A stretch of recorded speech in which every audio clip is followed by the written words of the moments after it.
How do you reflect on the past, on the apartheid part of Sure, your history, your family sure. history, and do you regret? So never underestimate President Zuma. There's no such thing as a final constitution. Hmm. It's only the current constitution. In politics, the reality is that you'll find that your opponents are sitting across from you in parliament. Hmm. Your enemies are sitting behind you. Spread the fire. Welcome back to SMWX. And today I'm really glad to be joined by Dr. Corne Mulder, a senior leader within the Freedom Front Plus, a parliamentarian since 1994, and indeed before that, and someone who's playing an increasingly important role in stabilizing coalitions in our politics. Dr. Mulder, thank you very much for joining us. Thank you very much. And it's a real honor and a pleasure to participate in your show. The pleasure is ours. I guess let's start where the headlines are. What do you make of the Speaker's resignation and, of course, this case, this corruption and money laundering case? It's interesting and it's a bit strange. On the one hand, I think it's a sad day for the institution of Parliament. Parliament as an institution has had a rough ride the last couple of years and before. And there's a perception out there that we as members of Parliament are not the cream of the crop, that we are a bunch of crooks, etc., etc. And these kind of things, when this happens, unfortunately takes that perception even further. So that's quite sad. On the other hand, I'm happy that it's taking its course. The legal process is now taking its course. I'm wondering why suddenly the speaker is being arrested, as the media speculates that there are other cases, many other cases, where we don't see active prosecutions taking place. But maybe this is the beginning. And I think it will put the focus on Parliament, and it may give us an opportunity to start with a clean slate in the 7th Parliament after the election. Why do you think the Speaker? Because as you say, it's not the one you would have expected at all. Well, in politics, the reality is that you'll find that your opponents are sitting across from you in Parliament. Your enemies are sitting behind you. And who knows who Yeah. internally within the party that she belongs to thought it was time to do something for whatever reason. Because there was that fallout with the July unrest, and she Yes. was removed as minister. So one kind of thinks maybe that the fallout had a deeper effect than we realize. Could be. Most likely, she was Yeah. the Minister of Defense at that stage, and having been the speaker, being the speaker at the moment, I sometimes watch the dynamics in Parliament within the ruling party itself. In many of these committees, where the ruling party must play their role and she must play her role as speaker, Yeah. and then sometimes you become aware that there are some tensions. So, who knows what is behind this? Yeah, absolutely. I mean, it's been interesting because many politicians who've come here have said that you have played a key role in stabilizing the coalitions and are, one of the most rational. I don't know if that's a high bar to clear these days in South African politics, but certainly within the multi-party charter, but also in coalition negotiations in various municipalities, you've been playing an important role. Is that true? To what extent is that true? And tell us about the role you've been playing. I think it's true. I'm fortunate for various reasons to be in a certain position at the moment. And let me just give you some background. I was fortunate to grow up in a political home. So politics has been part and parcel of who I am since I was a child. Welcome to the club. I know. And at home, we didn't talk about rugby or the weather. We spoke politics day, morning, and night. My father taught us that you cannot say you want to go into politics. Go and qualify yourself for something else. I studied law. I was qualified admitted as an attorney. I practiced for a while, and then I went into politics. So there's a lot of experience, and I've been able to observe and participate through a number of years to see what's going on. For what it's worth, my doctorate is in constitutional law. So I've been studying these things, constitutions, and have been looking at international best practice, etc. So way back within the Freedom Front Plus, we started putting on the table the reality that we will eventually end up with coalition governments. And one of the basic reasons is our electoral system. We do not have a constituency system where you basically end up with two strong parties, a ruling party and an opposition party. A proportional system of representation leads to fragmentation in representation. That's just the reality.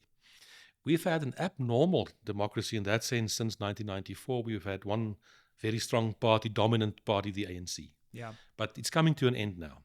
So we've been saying for quite some time that coalitions would be the way. And when we got the opportunity, I was able to put that on the table. And it basically happened for the first time really seriously after the 2021 local government elections. I was at the Election Results Center. Yeah. The results screamed coalitions. And I didn't see anybody do anything about that. And then there was a meeting arranged. Different parties came. I was the chairperson at that meeting, and that's where the process started. Oh, wow. To say, Okay. well, how do we put this together? I ended up as the chairperson of a technical committee in that process. And it was a difficult one to put these coalitions together. Yeah. Sometimes you are successful, sometimes you are not. But it's been a privilege to do that, and I hope to continue with that process. Thanks for watching SMWX. Before we get back to the episode, I just wanted to let you know the 4 ways that you can help support this channel if you want to see us growing bigger and better to keep you more entertained and informed. The first way is you can invite me to speak at your company, your school, your institution. You'll see the contact details down below. The second way is that you can become a member of this channel. Become a member, or you can give us a thanks. You'll see there's like a heart with a $sign in the ribbon below this video. Buy me and the team some coffee for this episode. The third way you can get involved is you can advertise on the channel. Now, I'd much rather the community of viewers would be advertisers on this channel than me going out to people who don't really know about SMWX and trying to explain it to them. So if you're a viewer and you have a business and you want to partner and you love this platform, let's partner on this channel. And then finally, you can buy merchandise, you can buy books. All this is in the description down below. Now let's get back to the episode. Can you tell us about the famous meeting between you, Gayton McKenzie, and John Steenhuisen? Well, that meeting came about, it was after, I think if I remember correctly, it was after the Democratic Alliance announced their initiative about the Moonshot Pact. I didn't think it was a good idea at the time because it was not discussed with anybody else. It was a unilateral decision from the Democratic Alliance. And from my perspective, I think they were trying to get some initiative back. Yeah. But in the end, where we are now, there's no moon, there's no shot, and there's no pact. We've replaced that with a multi-party charter. Now, at that stage, the question was, what about the Patriotic Alliance? But there was a history because the PA was part of the processes in Johannesburg when we set up the coalition there, and in other places, in Tswana and other places as well. So John Steenhuisen did request me if I could facilitate the situation where he would like to meet Gayton McKenzie. But that happened after there's been bad blood on numerous occasions, and the PA was out of the coalition in Johannesburg, and our coalition fell there. So I contacted Gayton, and he was first hesitant because he said, I don't want to talk to them, look what happened in the past. But in the end, we did succeed. So I met the 2 gentlemen at my house in Cape Town. Wow. We had a nice braai. I entertained them with a nice braai. The 3 of us could have a nice dinner. We sat around the table and we could discuss these things. And I thought it was quite constructive and quite positive. And it was about how do we get Johannesburg back into the fold in terms of the coalition government. And the end of the evening was quite, I think, positive. We shook hands and the colleagues left. But I think it went well. I think these braais of yours are going to be increasingly important in the future. The multi-party charter, of course, is the big pre-election pact.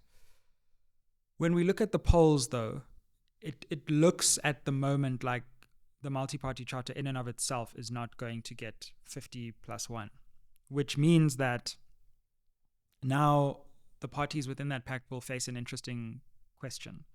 Do you bring in the ANC, or does one of you, or do all of you maybe, go with the ANC, try to stabilize the ANC, get concessions from the ANC in that way? Or do you bring in the EFF and eject the ANC from power? What do you make of that conundrum if you don't get over 50? Absolutely. It's a very challenging and interesting reality. I really can't wait for the results after the election because that will tell us what is possible and what can be done, what cannot be done. Now, we look at percentages, and obviously the first prize would be for the multi-party charter to attain 50+1. Sure. Then you can form a government and you can govern. I sometimes take it away from percentages to actual numbers. Parliament or the National Assembly consists of 400 members. Sure. In order to elect the speaker, I need 201. and the same with the president. So the question is, how many members can you bring to the table in that kind of process? I said, and I've been on record for saying that for quite a while, that I'm convinced that the political parties themselves will not be successful in achieving that objective. And I've made a plea in the last 2 years that civil society should also get involved. To a certain extent, civil society and business didn't get involved, but I think they could have done much better. Be that as it may, where we are now, I think your analysis is correct.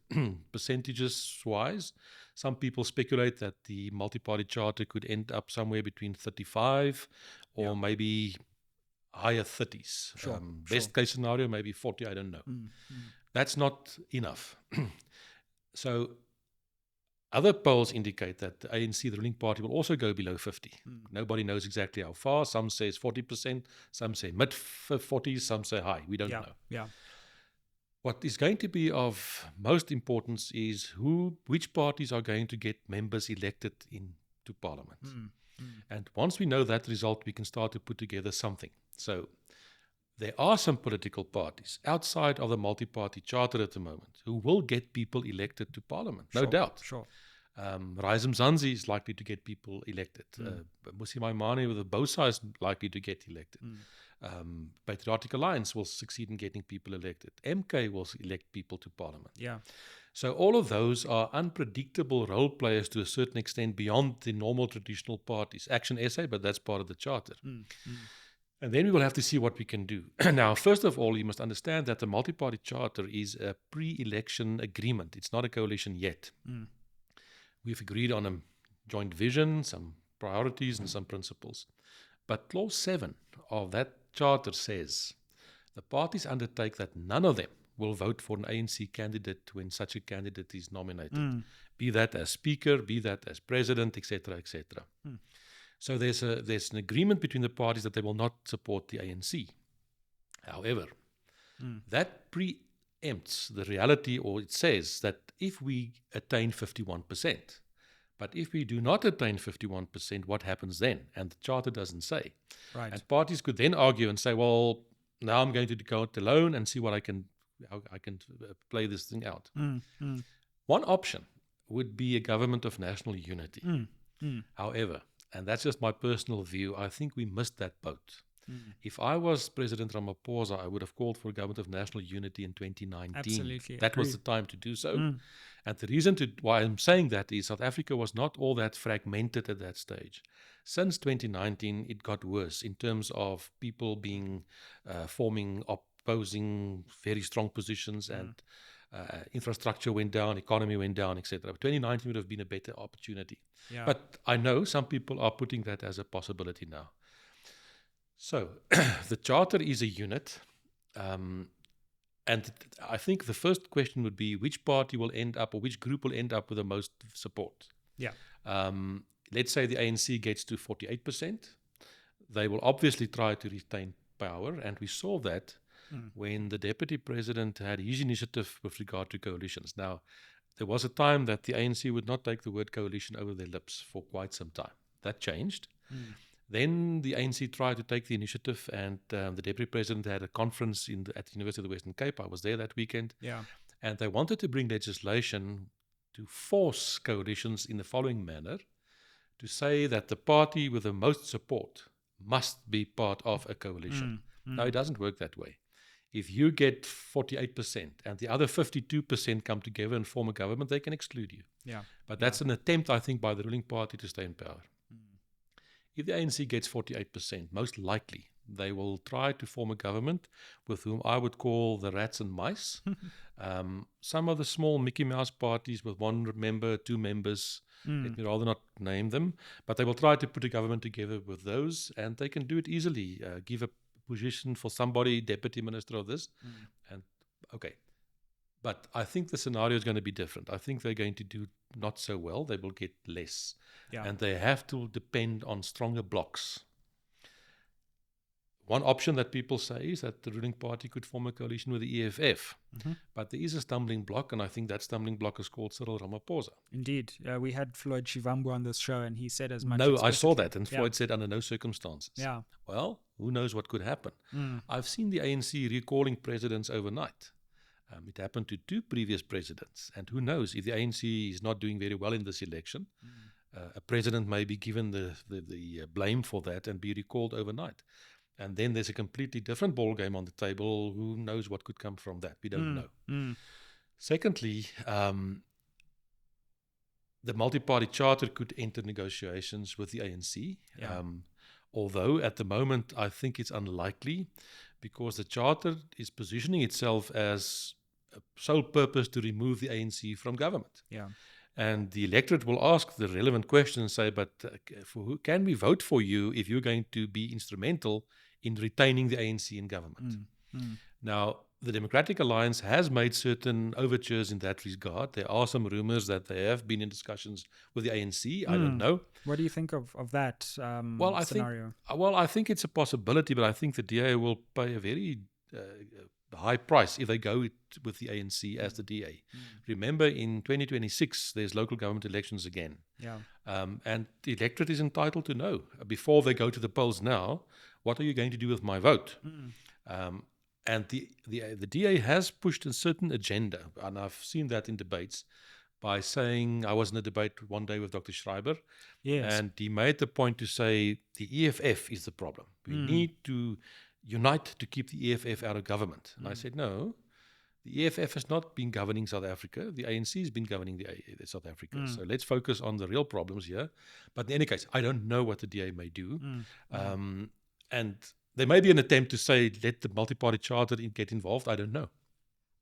Can I take you up on that, what you just said there? Because the other option for the multi-party charter is to embrace the EFF and say, look, the overriding imperative here is to remove the ANC from power, to disrupt those networks that the DA keeps talking about by the way of cadre deployment. And embrace the, from your perspective, lesser evil of the EFF. As a pragmatic deal broker, is that completely out of the question? Because that's probably the quickest way to remove the ANC from government, if we're being honest. I think in terms of positioning where the parties stand, it's unlikely, because some of the parties have taken a very strong stance against the EFF for various reasons. So I think it's unlikely that there may be such an agreement. However, it could happen by accident. If we go into that election of electing a speaker and the president 14 days after the election, and there's no agreement or whatever, and nobody's got a clear majority, it's a secret ballot. And the voting will take place by eliminating those who get the least votes round after round. And it could happen that in the end, there may be a candidate from the opposition side that gets the most votes, but not the majority at that stage, and an ANC candidate. And I don't know, it could happen that the opposition, by accident, in secret ballot, unite and remove an ANC candidate, and you may end up with a president from another party. I don't know. But it's unlikely, I think, at this stage that there will be a formal agreement an agreement to cooperate, etc. I don't think that's going to happen. But you never know. And then obviously there's still MK. Nobody knows how MK is going to do in the election, how many representatives they will have. I don't know. So let's see how that plays out. The reality is that you can take to the bank at this stage. The president must be, him or her, one of the 400 members that will be elected on the 29th. So the name of the next president is already on the nominated lists at the IEC. It's one of these people. There was an attempt recently by business to parachute some people into the system. And I said to them, it doesn't work this way. You can't do that. And you can't buy a president. It doesn't work that way to say, we put this amount of money behind somebody, and now this is going to be the president. It doesn't work that way. So the president will need to come from the 400 members of parliament, and that name is already on one of the lists out there. We will have to wait and see who that's going to be. I don't think the country has fully appreciated how that sitting could be a turning point in our history and what would lead up to it. I mean, since you are a doctor of constitutional law, I'm sure you've looked at the process. Walk us through, from the announcement of the election, what has to happen constitutionally. Sure. Well, let me start at the beginning, and I'll try to go quickly through this. The polls will close at 9 o'clock on the 29th. Right. And then we will all be tired, and we will rush off Indeed. to the election results center. Yeah. And then slowly but surely the votes will start to trickle in. And in previous elections, one of the first places to report their result is Robben Island, because it's a very small precinct and it's counted very quickly. And then you've got that huge electronic board there that gives the results. And so in the next 2 days, Thursday, Friday, you will start to see a pattern. And I always say, yes, we've got many parties participating. But we've heard last night from the IEC, there are only 15, which I would call the A team.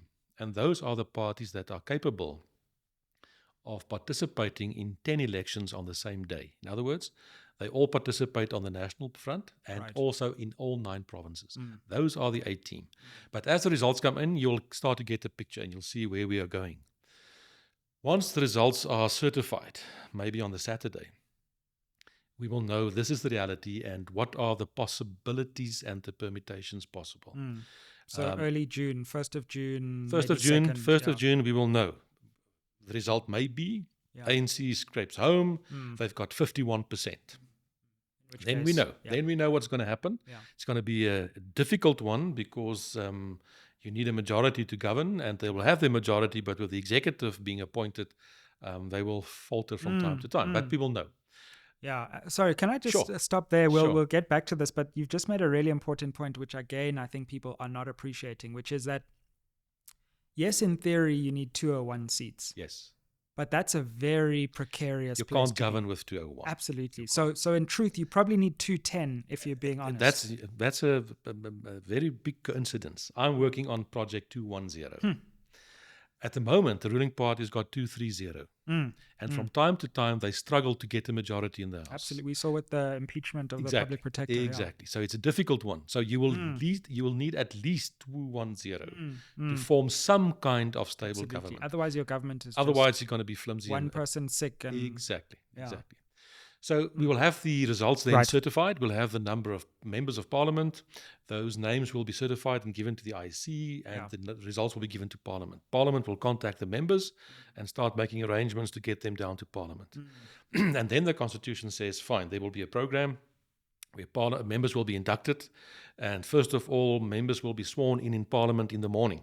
Right. Normally that's in the morning. The Chief Justice will be there. Parties will go and through the process, have the members sworn in. And suddenly we will have a new parliament with 400 members. Some old, some new, some there for the first time, some not. And this has to be 14 days. Within 14 days after the election. So it happens normally on the same day.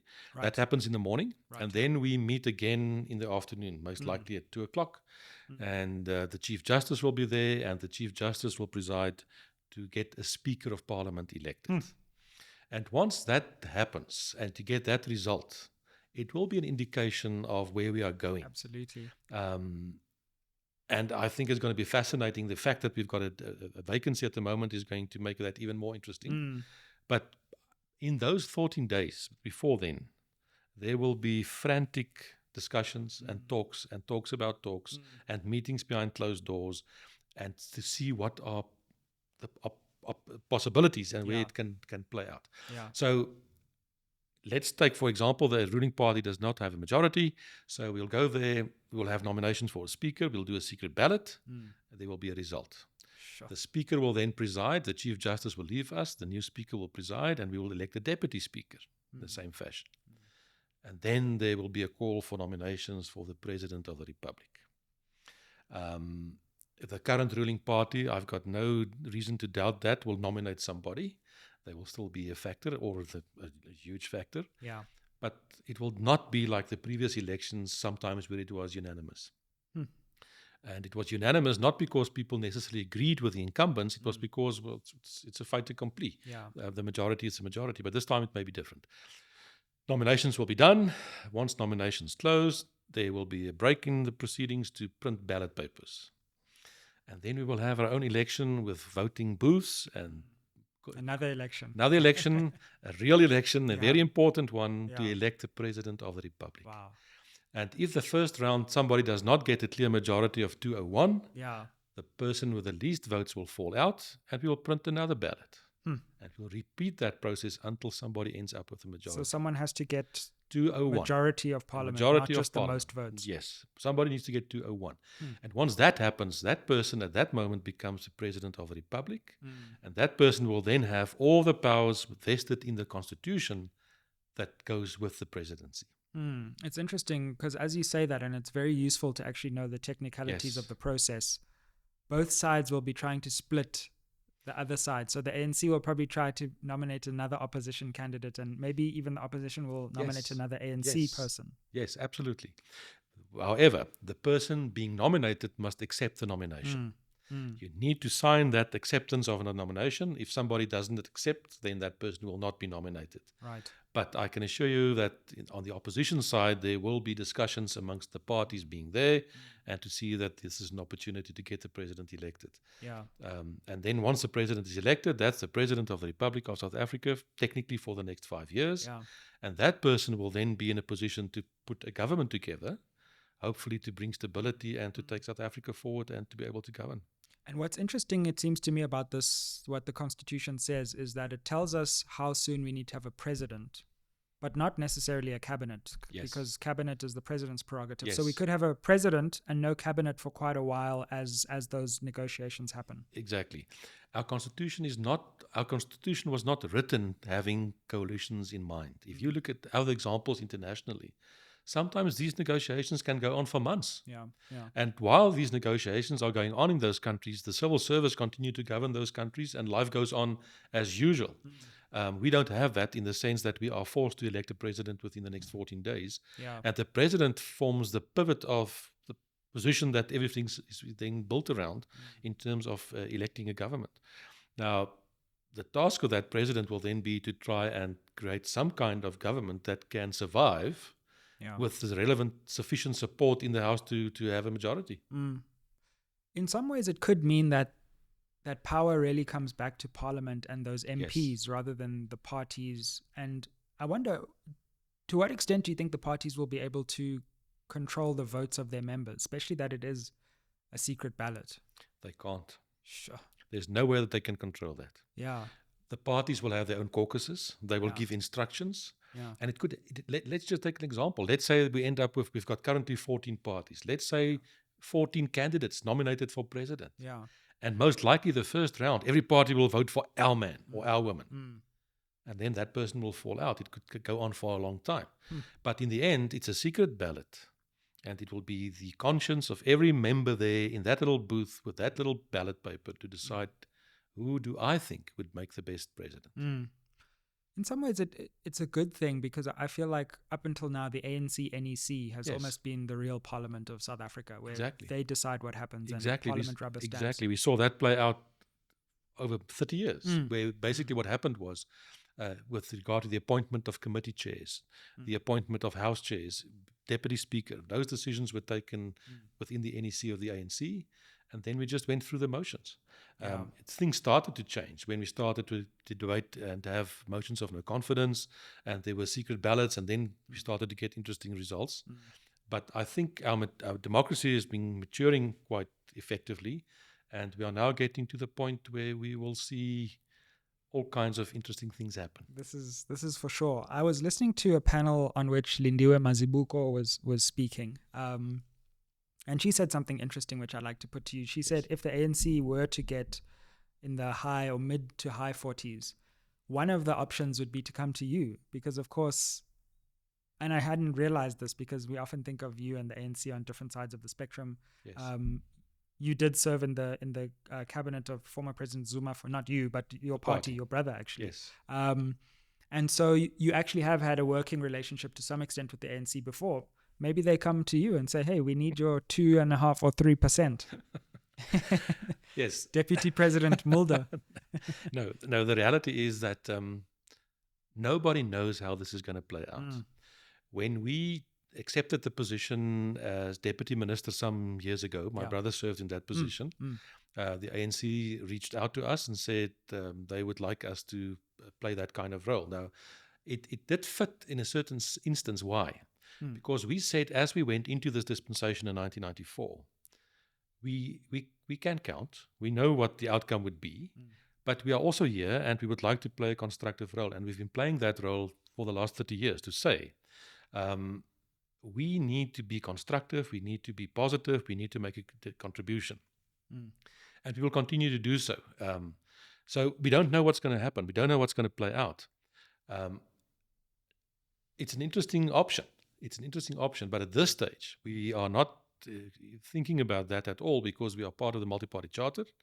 And our first aim is to remove the ANC from power. That's what we are trying to achieve. And then it's going to be a difficult one if I can just distance myself a little bit, and not only about the Freedom Front Plus, any political party. If that kind of invitation comes to one specific party to say, we invite you, you will have a huge crisis in the sense. You can take it up and say, well, oh, this is wonderful for us. But you have to look at the bigger picture as well. What does that mean for the rest of the country? What does it mean for the other parties? And can't we find some other way of governing which is a more broader process? I don't know. And it will depend on how the ANC sees these things. It's going to be fascinating. Well, it's certainly going to be a very interesting period, and we'll see how things go. Let's come on to some of the other issues. You've put your hand up as a premier candidate for the Western Cape. Yes. What was the thinking behind that? Our constitution says in some of our founding provisions that we are a multi-party democracy. I believe in multi-party democracy. And if we say that it's not good that the ANC governs alone, then it's also not good that the DA governs alone. And the DA will tell you, and they'll say, but we are a much better government than the ANC. And some naughty people will say, well, that's not too difficult. How good are you really? No, the reality is that I think that coalitions are here to stay. And if you look at the developments, look at by-elections, polls, etc., we will likely end up with a coalition on national level, but in some provinces as well. Absolutely. Gauteng most likely, KZN definitely. And then there's the Western Cape. Now, if you take the Western Cape, before the 21 local government elections, I've said in the Western Cape that I intend to become part of coalition governments in the Western Cape. There are 30 local councils in the Western Cape. After the election, the Freedom Front Plus is now co-governing with the Democratic Alliance in 11 councils in the Western Cape with coalition governments. You don't hear about them that often. Why? Because they are quite stable. And I really think it's a better form of government than just one party governing alone. This election, my intention is to do exactly the same in the province, because I think it will bring better government. Yes, we have good government, but we can have much better government. And if you look at the polling situation at the moment, the DA governs currently. The Western Cape legislature's got 42 members. The DA's got 24. So it's not a very big margin. If you lose three seats, then it's 21-21. So I think it's possible that the DA may need some coalition partners. And Freedom Plus has said we are prepared to do so because we think it will bring better government. And I am the leader of the party in the Western Cape, and the party decided that I should put up my hand for the premiership. I'm doing that. Indeed. I was actually looking at some of the numbers provincially and realizing that if you take, now I know this is not an exact science, but if you take the provincial results for the local election, the ANC, I mean, not, the DA is vulnerable in the Western Cape, that's for sure. But the ANC is vulnerable in KZN and Gauteng, but also Free State, also the Northern Cape. Absolutely.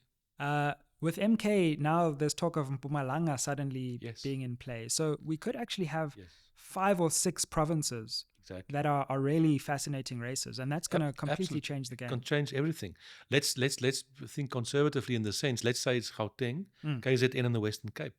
That would mean that is the economic heart of South Africa. But you're right, the Free State is in play. The Northern Cape is definitely in play. Absolutely. And with MK, Mpumalanga as well. So I really think after 30 years, we are entering a completely new political landscape, which is going to be fascinating. What do you make of former President Zuma's rebirth onto the scene and the MK Party? Well, I think one should never underestimate President Zuma, former President Zuma. He's been a political person and an ANC party person all his life. I don't think that he was all that happy when he was recalled. He felt that he had a case to put and he was just recalled, etc. And obviously that process will take its course in terms of the criminal prosecutions, etc. We don't know where that will go.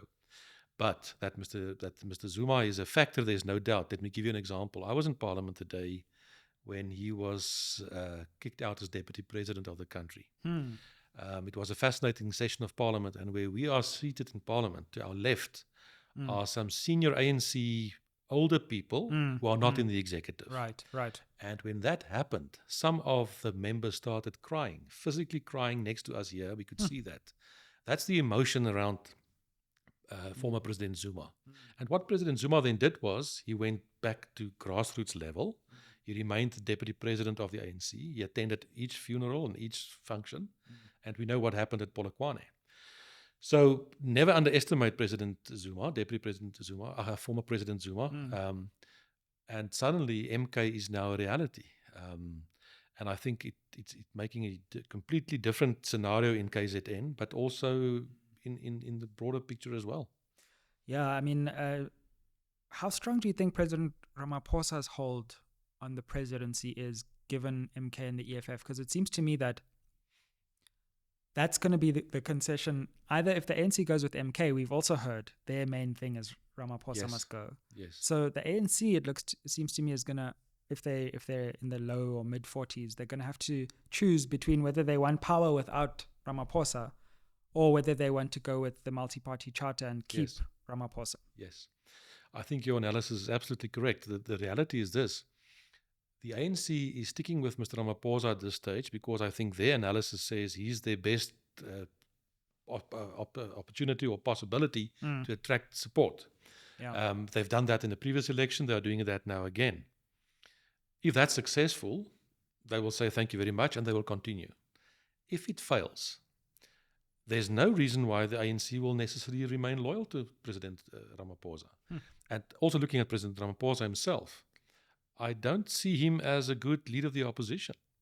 I don't think that he will, for what reason will he stay? What commitment is there for him to stay and to say, I believe in something and I need to fight for that and regain power? I don't think that's going to happen. So there are all kinds of things, and one must never underestimate the political, how things play out. While we are putting together something in the multi-party charter, other political parties are putting together something else on the other side of the spectrum, perhaps, but that's also the reality. So it's a very likely scenario. It could happen. And I think some of those planning is happening at this very moment. Well, in terms of the issues, to come back to the Western Cape, you've let me not say supported, but you've been moving closer towards this idea of Western Cape independence. Yes. This is a very controversial idea. This is an idea that's really resisted quite fervently by many South Africans. Yes. You see this as divisive, as pushing against the goal of a united nation. And of course, South Africa is certainly not in great shape right now. Correct. But many, I being one of them, feel that this could be a dangerous turn in our politics. Sure. Why are you entertaining Sure. this idea? Sure. First of all, if you look at the Freedom Front Plus, the party, one of our basic principles is the concept of self-determination, in which we say, recognize the reality. And I believe, and just a side note, I think the government up to this point failed in terms of nation building. Why? I think the recipe is wrong. What is the recipe? I say we are stumbling from one sporting event to the next. It started with the World Cup in '95, Mr. Mandela wearing the jersey, and everybody feels very excited. And how long does it last? And then we've got a problem again. It was the Cricket World Cup. It was the soccer in 2010. Sure. It's not lasting. It doesn't really bring unity and nation building. And I know it's a difficult one given our past, but what we are saying is South Africa is a very diverse country. And we should not shy away from that diversity. It could be a positive. What we would like to say is use that diversity as strong building blocks to form a stronger unit, and it's not being done in that fashion. So in the Western Cape, and I've been staying there for many, many years, there is a strong feeling that the Western Cape says we have never voted on the national level in a majority to get the ANC as a government. However, still, the ANC is a government that governs over us here in the Western Cape, and we feel that we are not being heard. So slowly but surely, that kind of thing started to grow and to say, well, we want to do our own thing. So at the moment, what we are saying is, if you look internationally, there are very different levels and forms of self-determination. Very low level, it could mean a community council. It could be a school governing council that looks after the affairs of a school community. And there are different forms. It could be regional autonomy. It could be more powers, up to the highest level where you talk about independence. That doesn't happen overnight. You can look internationally. You go through all the steps. And in many instances, you may end up never going to the final step. I think it's a different approach from the ruling party in the sense, after the previous dispensation and the past, everything that looked like that was said, no, we want to move away from that. The new constitution was created. But in the process, unfortunately, from my perspective, things were too centralized at the top. And you can have, given our diversity, given our history, given our differences, you could have gotten a much better society, I think, if we had a more federal approach. Because whether we once like it or not, the people in KZN looks differently at things perhaps as the people in the Northern Cape or in the Western Cape. And we could accommodate that. So I see that as a process in trying to create a better constitutional dispensation. What the people in the Western Cape are asking for at the moment is a referendum. They say, give us an opportunity, let's ask this question, and let people vote. And if people say yes, let's explore that. If they say no. Now, interesting, that puts the DA in a very difficult position. The DA doesn't want that. And the opinion polls indicate that almost 70% of people supporting the idea votes for the DA. So they are putting huge pressure on the DA internally, and the DA realizes that. So now they've come with a powers bill to try and devolve more powers to the Western Cape with rail or police, etc., etc. All I'm saying is my responsibility is the Western Cape. And if you just ignore what is developing and happening there, you will read politics completely wrong. And I'm saying, let's explore. Now, the reality is also this. If South Africa can be turned around for the better on a national level, this is just the reality. The need or the feeling for this will diminish. If, however, South Africa goes to the dogs completely and things completely fall apart, this will get stronger. And that's just the reality. It's almost a checks and balances situation. We've seen that internationally also happening. So let's see how that plays out. So what do you want? Do you want an independent Western Cape? Or do you think that is something that is an unfortunate possibility that might have to be embraced? Let me put it this way, if I speak now from the Freedom Front Plus as a political party. What we are saying is this: being a national party, support across the country, we say you have to embrace the different forms of self-determination. So it's not a question of either or, either this or nothing. It's an and. You may find in some regions where you have to accommodate, for example, in KZN, the monarchy, etc. That's another form of accommodating self-decisions. So it's an and kind of thing, not the either or. I would say, first of all, allow the people to express themselves and hear what they've got to say. And it's interesting if you look internationally. Sometimes people say, no, you can't do this, and prevent it altogether. Then later on, when pressure builds up, they say, okay, fine, we'll try to accommodate. You can have more powers. But once you get to that point, sometimes you've waited too long. Then people say, no, we will not be happy with anything but total independence. Maybe we can prevent that if South Africa can be turned around to move in a better direction. And I always say what I want for my children and my 2 grandchildren does not differ what somebody belonging in the ANC or another party, the EFF, wants for their children. It's the same thing. We want a future that is prosperous. We want security. We want opportunities for our children. And we all want the same thing. We differ in terms of how do we achieve that. But maybe we should talk more to one another and see if we really differ all that much. And that's exactly what's going to happen now with coalition governments. Indeed. I mean, from my perspective, I think it would be... I have questions about the constitutionality of it. Yes, me too. Yeah. Me too. I was so sorry to intervene. Sure. This whole thing is built on Section 235 of the Constitution. Right. I was privileged to propose the wording of Section 235 when the Constitution was written. Any community bound by, I know the wording, I proposed that. That was the best we could negotiate at the time with the ANC, because what we proposed there was completely in the different direction from where the country was going. But that was taken into the Constitution. Right. So you'd have to amend. Do you think you'd Exactly. have to amend? And what the Constitution says, you're entitled to this within the Republic. Exactly. So And I understand that. Let's go reality. to Section 1 even. Yes, of course. South Africa is a unitary No, state. absolutely. So, Absolutely. That's what the Constitution says. But then let me just say this. yeah. Sometimes people talk about the Constitution as the final Constitution. There's no such thing as a final Constitution. It's only the current Constitution, because constitutions they must be able to be amended or changed, etc. Sure. And this is the current constitutional dispensation. If I can just make one point in that regard. Before 94, we had the conflict between the ANC and the government. Yeah, yeah. Compromises were found, and at Kudesa, agreement was reached. That was done by the first generation leaders, Mr. Mandela, Mr. de Klerk, General Viljoen, Buthelezi, and others. Yeah. They were committed. Then 10 years went by. Now we've got second generation leaders. They say, yes, we were part of that. We are still committed to that. But things have changed. It's 10 years later. Now we get another 10 years. Now you start to get third generation leaders who say, we were not there. We were not part of that agreement. And we don't see ourselves bound by that. And then you start looking at alternatives, etc. And I think we're moving into that as well.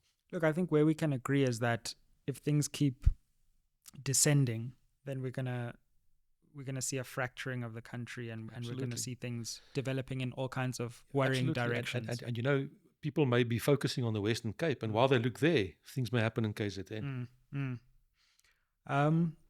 To end, you've had an interesting life to the extent that your father was involved in politics in the National Party. Yes. Your party comes from, in some ways, the Conservative Party, and you mentioned Correct. General Viljoen. So you have a history in the past in South Africa, and you were even in the parliament before this one. Yes. But you've also played a role in negotiations and bringing about the new dispensation, the new constitution, and you're going to play a role in this next step in our country. How do you reflect on the past, on the apartheid part of your history, your family history, and do you regret that or not? Sure. Let me start off by saying, and maybe it sounds strange, I am told that I'm white, but this is not white. And if I go to Europe tomorrow, I'm in danger of being quite close to where you are. yes, if we think racially, which I don't want to do. But if I go to Europe tomorrow and I don't say a word, I just walk amongst the people, they may think I'm one of them. But if I open my mouth and I say one word in my mother tongue, Afrikaans or English, they will say, well, you're not from here. Where are you from? Why I'm saying this? My family came to Africa in 1685. And the point I'm making is, after more than 300 years, Africa has become part of who I am. I'm an African. And I don't want to speak in racial terms, but I'm an African.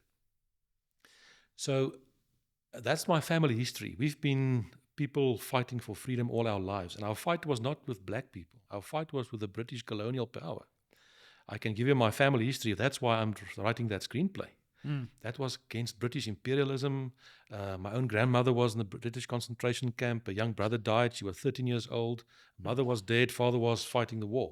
So there's a long history in that sense. And the Afrikaner, after the Anglo-Boer War, was trying to create a situation where they could govern themselves again. But then they were forced into a reality of a colonial boundary drawn by the British, which said this is South Africa, which is a strange phenomenon to a certain extent. So we ended up in a situation where Afrikaners want to govern themselves, and their focus was on the British. But then suddenly they found themselves in a situation within this one country called South Africa, which is actually a strange name. Where in Africa? South. Once I was asked by an American journalist, how many people speak South African? I said, nobody. We speak different languages, but in any case.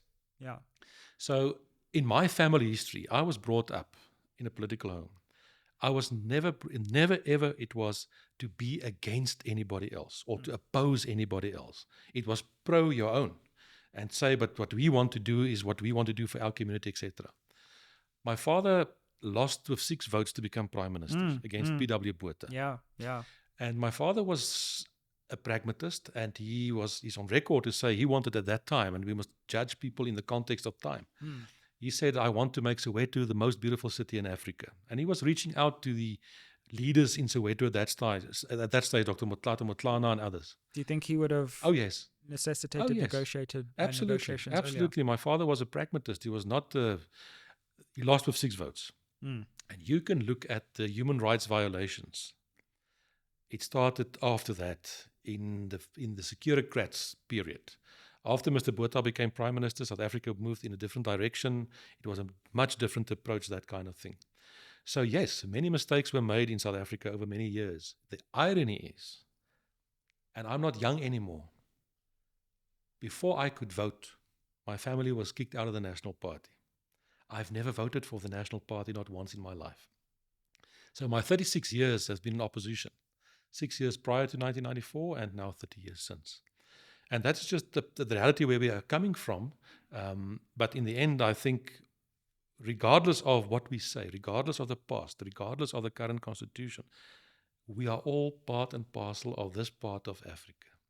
And I always say, I love to travel. If I get the time, I go to Europe, or I may go to the United States or to the East. It's nice. But when I come back and I get off the plane and I take a deep breath, I'm home. That's our place. This is where we're going to stay. This is where we're going to make it work. And I think it can be done. Dr. Corne Mulder, thank you so much for joining us on SMWX. It was a privilege and an honor. Thank you very much. Good luck with the coalition prize. Yes, it's going to be fascinating, but let's see how it plays out. Indeed. Thank you. Ayeye.